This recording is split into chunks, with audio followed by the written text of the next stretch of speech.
captured 300 fully armed German regulars.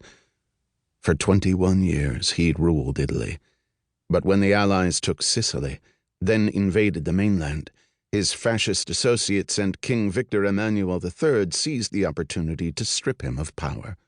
It took Hitler to rescue him from prison, then install him as head of the Italian Social Republic, headquartered in Milan. Nothing more than a German puppet regime, a way to maintain the illusion of power. But that was gone now too.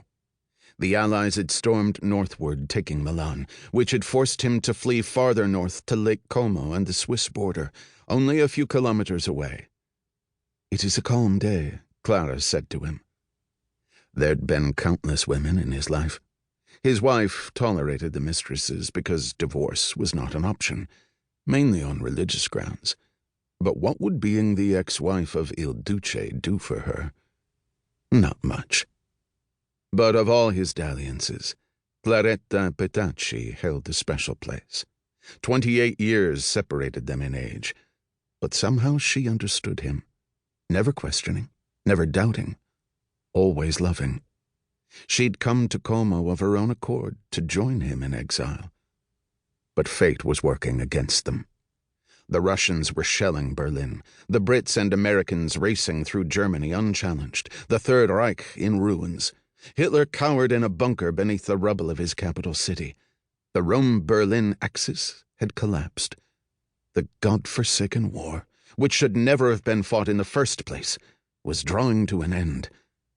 And they'd lost. Clara stood at the open window, wrapped in her own thoughts. The view from their lofty perch was of the far-off lake and the mountains on the other side. They'd spent the night in this humble house, their room adorned with a plain bed, a couple of chairs, and a stone floor. No fire burned in the hearth, the only light provided by a bare bulb that shone starkly against the whitewashed walls. His life had been, for a long time, a cascade of luxury and indulgence. So he'd found it ironic that he and Clara, who once sought solace in each other's arms amid the opulence of the Palazzo Venezia, had found themselves in the bed of a peasant's cottage amid the lonely Italian hills. He stepped over to the window to stand beside her. Dust lay thick on the sill. She held his hand, as though he were a child. 7 years ago, he said in Italian, I was an interesting person. Now I am little more than a corpse. His voice seemed doom-laden and apathetic. You're still important, she declared. He managed a weak smile. I'm finished. My star has fallen. I have no fight left in me. Of late he'd stayed more and more angry, belligerent and uncharacteristically indecisive. Only here and there had his magisterial rage emerged. No one cared any more what he did, what he thought, or what he said. Save for Clara. The cloudy afternoon loomed clammy, the air filled with the sound of distant gunfire. The damn rebels were turning the countryside into a shooting range, flushing out every element of fascism. Below he caught sight of a car winding its way up the narrow road from Azzano. He and Clara had been brought here to the house in the wee hours of the morning. Why? He did not know.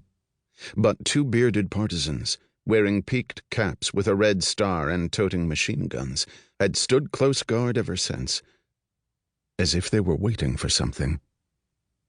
You should not have come, he said to her. She squeezed his hand. My place is with you. He admired her loyalty and wished his black shirts possessed just a tiny percentage of it. The drop to the ground from the window was about 5 meters, but he imagined himself standing much higher, on the balcony of the Palazzo Venezia in 1936, extolling Italy's grand victory in Abyssinia.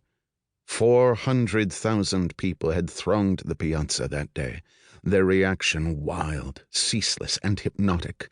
Duce, Duce, Duce, they'd screamed, and he'd breathed in the warmth of their mass hysteria. What a tonic! But so little of Caesar remained inside him.